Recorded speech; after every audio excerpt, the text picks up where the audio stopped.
Well, let me join that endorsement and congratulate Vaqar and his colleagues at SDPI for a very, very thoughtful paper first, because I must say I read it and I saw that a lot of thought has gone into it. It is not only because they have identified those 10 mega trends, 4 emerging trends, 4 game changers, and finally the 4 questions. I'm so happy that they're all in single digits, most of them. So that, I think a lot of data is there. They have done an econometric exercise as well. I strongly recommend that you have a read of the original paper, the whole one. It is really worth reading, and keep some of the thoughts with us as we proceed in this discussion. I was asking earlier Dr. Anis Chowdhury to come up with his perception as he sees it from UNSCAP and from the perspective of other international development agencies. How does this whole, the new hype about the inclusive growth plays out in the context of South Asia? And if you can relate to some of the issues which have been gone there. But Anis, just give me 1 second, if I can ask one question to Vaqar. Just a question for 10 seconds. That in all these numbers, game changers, trends, and others, I didn't see South Asia getting more globalized as one of the mega trends. I'm a bit surprised to see the absence of the globalization, and regional cooperation also doesn't figure at all in that way. And you have, I may have missed it, you have never mentioned governance as such, not from all the other issues, your new power centers and empowerment, was never mentioned also as a part of the challenge or as a part of the resource. You have a short, brief response to that. Yeah, both are dealt in the paper, in the detailed paper, if I can say. We have a separate section on the role of diaspora in the globalization, the role of opening up of the balance of payments and the way it has played as well. So quantitative and qualitative side has been taken care of, but you're right, in the presentation, I didn't have the time to bring it in. Thank you. Thank you. It was a very excellent presentation, very succinct and to the point. Thank you and congratulations, Vaqar, for that presentation. Few thoughts that came about the question that you raised. Service sector is one, and the rural development vis-a-vis the diversification of the economies. And then urbanization, conglomerate vis-a-vis decentralization, which also linked to the rural development, etc. But I come back to the inclusive part of that. This is the question that the chair put to me. I look at inclusiveness, traditionally, inclusiveness is looked at from inequality point of view. Now, which is fine, and inequality could be vertical inequality, horizontal inequality. Horizontal inequality will include the regional inequality as well as inequality between different groups of the population. So that is well taken care of. From the UN perspective or from SCAP perspective, we try to define inequality within another dimension, which is vulnerability. Also is very important, because we had a poor growth and targeting only the very basic poor, the abject poverty. But we also know a large number of people. Now, for example, in Asia Pacific region, twice the number of the population live under $2 a day. So between $1 and $2, roughly about 800 million people are living there. A small shock to their life, either personal misfortune or any calamity can push them back into poverty. So it's economic security is also should be part of the inclusiveness. So that is one thing that we have been trying to emphasize. And when it comes to inequality, the traditional inequality, the Gini, we're using income and expenditure Gini, and the data that Vaqar showed, from that point of view, looks very nice. I mean, 0.3, 0.1, you can't get below that, So I think we have to look at the asset inequality, and especially in this land is the main. So I've been trying to say this agrarian reform, which Sari is going to probably focus on, I think is the crux of the matter. In SCAP, we did some study. For example, tax to GDP ratio and the Gini inversely related. we found, and it is now well documented that the tax to GDP ratio. Similarly, the expenditure on social sector, social security as a percentage of GDP, also negative to the Gini coefficient. So there's a clear message from there, from public policy point of view, that you have to really address the fiscal space.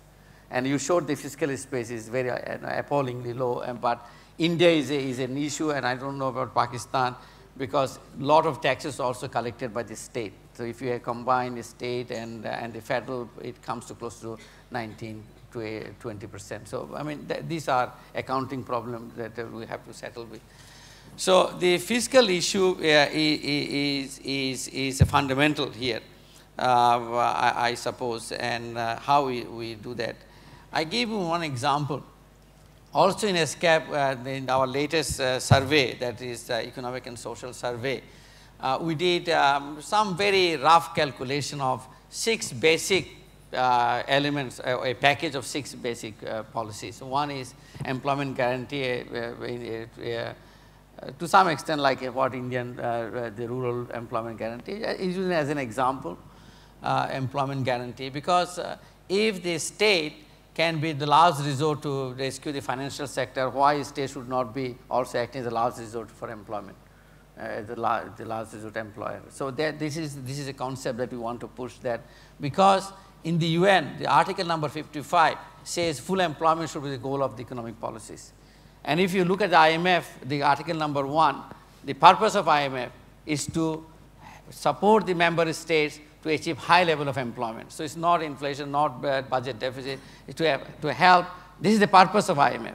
And in Article 4, the preamble says that the goal of economic policy should be to foster, I'm using exact quotation, foster orderly economic growth with reasonable price stability, taking into account country-specific circumstances. Very, very nice article. So we are asking to go back to our original thinking. If you have signed up for the UN membership, you have also signed up for Article 55, which says full employment should be the goal of the economic policies.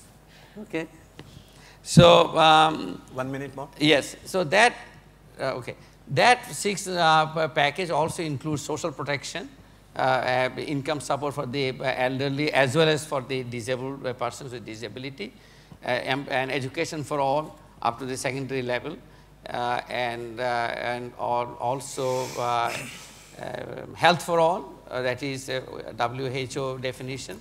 And these are also UN campaign, all the member states have signed up, and the universal access to modern sources of energy by 2030. You achieve this target by 2030, not tomorrow, not next year. So the estimate shows these are very additive kind of estimation, not taking into account these synergies.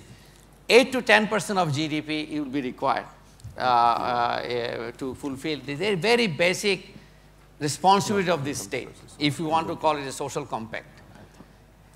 But if our tax to GDP ratio is only 8 to 10% of the GDP, then what else we can do?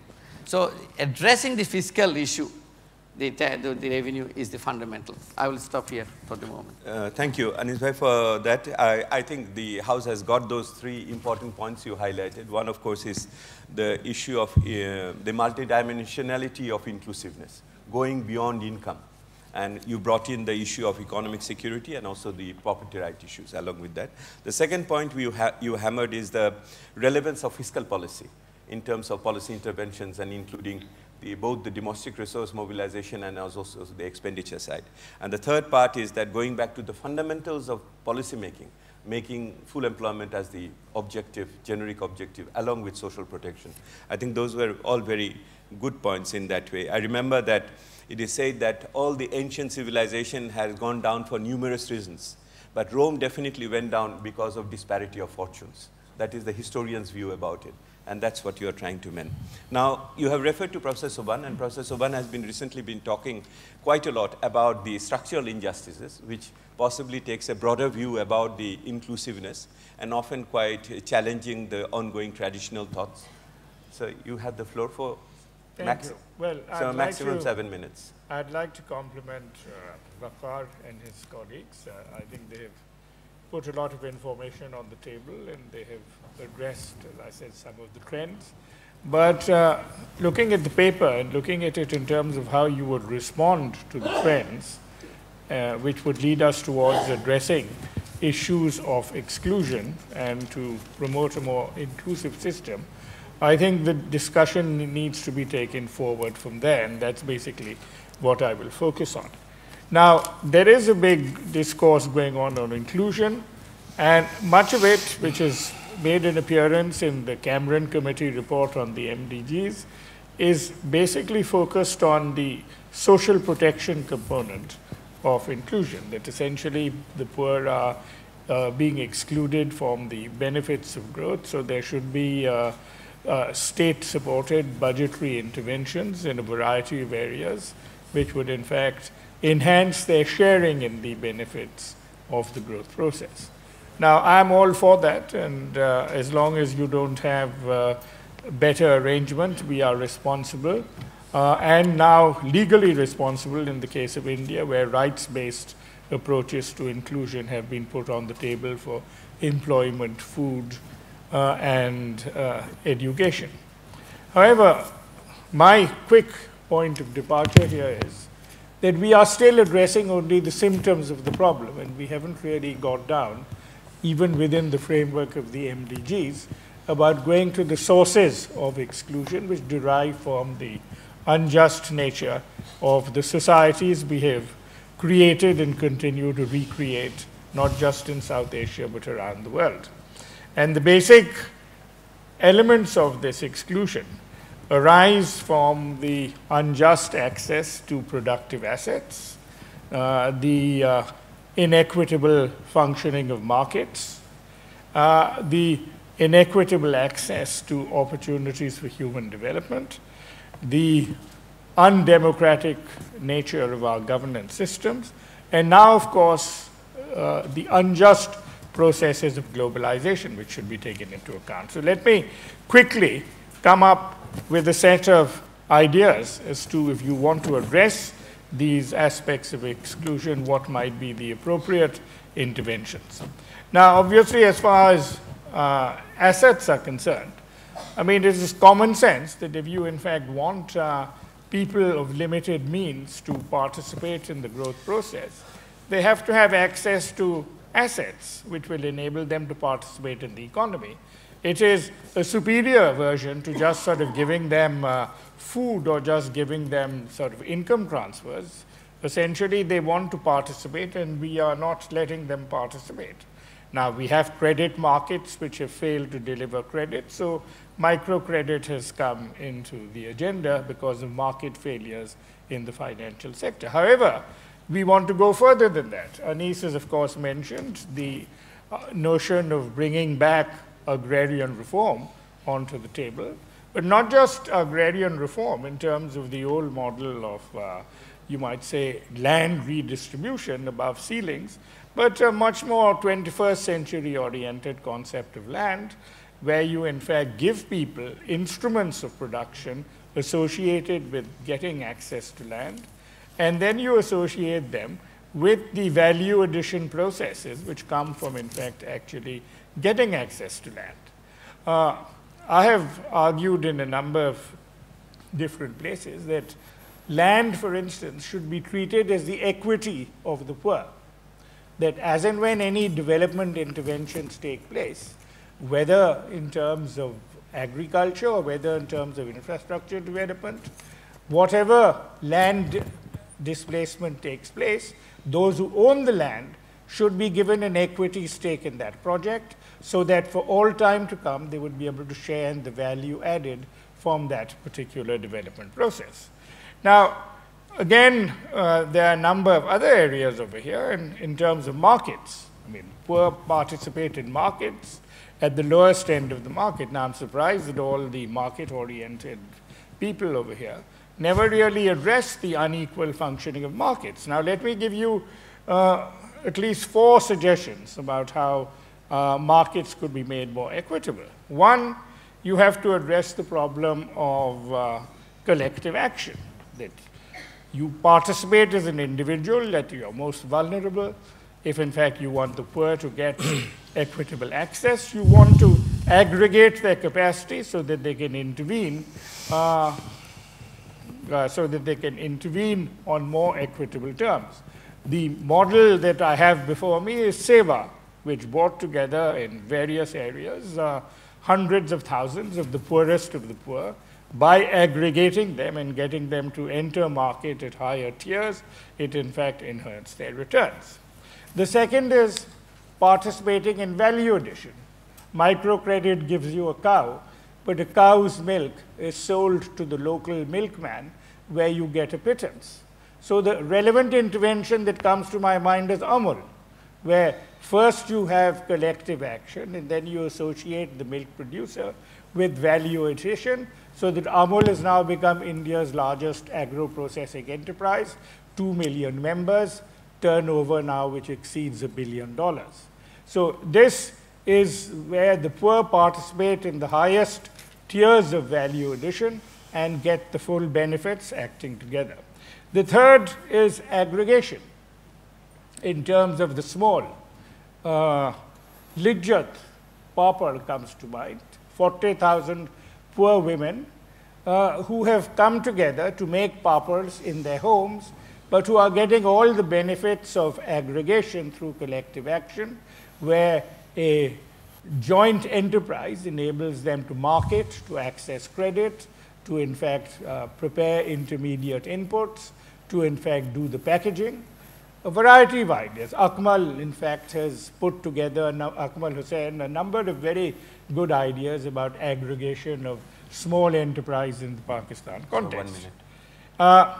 And then fourthly, the issue of workers' participation, that if you are going to be a low-wage garment worker, if you want to change the fortunes of women, you have to give them a share in the equity of the company where they work. Two quick points to end. The other area is governance, that essentially you need to democratize democracy. We've got a member of parliament and a minister sitting over here, but I'm sure from the experiences of its own country, as for every other South Asian country, democracy has become a rich man's game. And if you are a person of limited means, your chances of getting a voice in the democratic process is virtually non-existent. How do you, in fact, ensure that those in whose name you speak will speak for themselves sitting in our legislatures? Finally, I want to get on to the issue of globalization and end with a very quick piece of arithmetic we worked out when we were addressing the problems of the disaster victims of Rana Plaza and Dhaka, where 1,300 workers in the government sector died because a jerry-built building collapsed. That the whole global market chain is a highly unequal construct. The maths which were done for me by my colleagues at CPD indicated that at the end of the day, the values which are retained and distributed are about 33%, of which most of it goes for the inputs. 63% of the supply chain is appropriated by Walmart.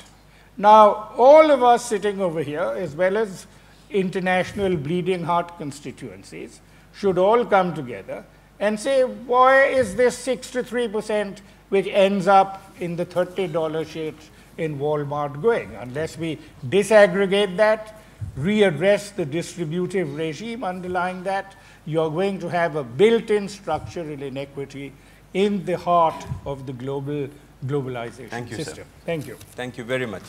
I think those are very very interesting thoughts. And as you can see, Professor Sobhan has taken us from the symptoms to the sources of the malaise in some way, if you can put it. And obviously, his idea about asset redistribution, access to public service, and fixing the market, improving the governance are all very much on the table. I hope some of you will pick them up. But his emphasis is very much on the modern sense of distributive justice. And I go on recalling Shakespeare and King Lear. He said, so distribution should undo excesses. a man should have always enough. So to having that enough in the King Learian sense is still, which goes on along in our discussion today. I will move on to my other panelists, and I hope to open the floor for a good discussion and also cross-examine a bit the panelists. Dr. Pokhrel. Thank you. Anything, you see, we have till now discussed income inequality and its inadequacy in terms of measuring inclusiveness. Professor Sobhan has brought in the issue of structural inequalities built into the system and in globalization process. Let me come back to the home once again, spatial inequality, because even in smaller countries, we are finding regional imbalances, and urbanization is a point which has been mentioned as in the future growth of demographic conglomerations and other things. So would you like to pick that up issue on the spatial disparity, regional imbalances, and how does it affect the citizens' rights in many ways? Thank you, Dev. I will be looking at things from Nepal's perspective. Please do. Let me give you a little bit of context. Nepal has been a very good performer when it comes to poverty reduction, both consumption and also multidimensional poverty. Either way you measure, Nepal has been able to reduce poverty significantly. It is not a very good performer when it comes to economic growth. Over the past decade, the rate of growth per year has been less than 3.5%. Of course, when it comes to MDG, Nepal is very much on track, and actually it has already achieved goal 1 regarding extreme poverty. But when it comes to sort of distribution of poverty and also the whatever growth is there, there is a significant disparity regionally and also socially. As you go westwards towards the hill, the poverty level is almost 40%, whereas national average is about 25%. Someone said Nepal's poverty reduction trend has not been able to climb the western mountains. So that is one issue that remains. On the social side, Dalits, the Janjatis, the indigenous population, and also some other groups, they have been very much, the incidence of poverty is very high. When it comes to urban and rural, again, the disparity is very significant. Almost 27% poverty in rural areas and about 15% in urban areas. Given that by 2030, almost 50%, more than 50% Nepali people will be living in urban areas, and we are giving it a very serious consideration. The new trend is that the poverty reduction rate, the pace of poverty reduction is slower in urban areas than in rural areas. That is a pace of reduction. Okay. And then when it comes to urban areas, again, it's the youth, migration, and then political and employment. Politics and employment, they get mixed up. So here is a big challenge for us as to how to manage the urban areas. We consider that accessibility has been the main factor to reduce or not to reduce poverty, or to distribute or not distribute the benefits of development. So our focus has been to intervene in the spaces, all three spaces: geographic space, economic space, and social space. On geographic space side, what Nepal is doing is rather going back towards the 60s, when we used to create new cities. So in outlying areas and the remote high hill areas also, we are creating major cities. So there will be 10 major cities be created in the mid-hill highway that we call, it's not in Tarai area, not in the high mountain area, in the mid-hill area, a highway will be passing through mid-hill from the easternmost district to the far western district, and there will be 10 big cities created there. And then we are focusing on increasing the transport network and upgrading the quality of the existing transport network. So those are two major sort of strategic approach in the space intervention that we are doing. On the economic side, our focus has been more on agriculture, and then tourism and industry. On agriculture, of course, we are going a little bit beyond just distribution of land and to increase the access, but rather commercialization, and then leasing and increasing the plots so that more agriculture is taken as more of an industry rather than just subsistence economy. Those are the interventions. On the social side, of course, more deeper empowerment of people through various means, including community level organizations, civil society, and also some government programs, and then social protection. On governance side, we have realized that lack of deeper, meaningful decentralization that we tried in the early 1990s until, say, early years of this millennium. We want to revisit the decentralization process and further deepen the decentralization, and it will sort of manifest in the restructuring of state. We are heading for a federal state, creating several new provinces, which will be sort of federal states. And we think that is one stronger way of decentralizing the governance and also addressing some of the inequality issue, disparity issue that prevail in the country. I thank you very much. Thank you very much. I'm sure everybody is waiting with great anticipation the Nepalese constitution, how it is going to accommodate that federal structure and what the three interventions you talk about in the coming days. We'll look forward to that. I think Professor Pokhrel has given us a very interesting perspective in terms of how to deal with the regional disparity which is brought about by policies, structural issues, and geography. In Nepal's case, geography is an important element in that way, and he's intervening in three spaces: economic, social, and also in the geographical way is very interesting as we take forward. I would like to continue this particular issue now to Dr. Indrajit Coomaraswamy on that. We got the broad picture of spatial disparity and how policy interventions can deal with them. But Vaqar has been raising quite a, I don't know whether that was a green flag or a red flag on urbanization. And maybe you'd like to elaborate a bit more on that particular side.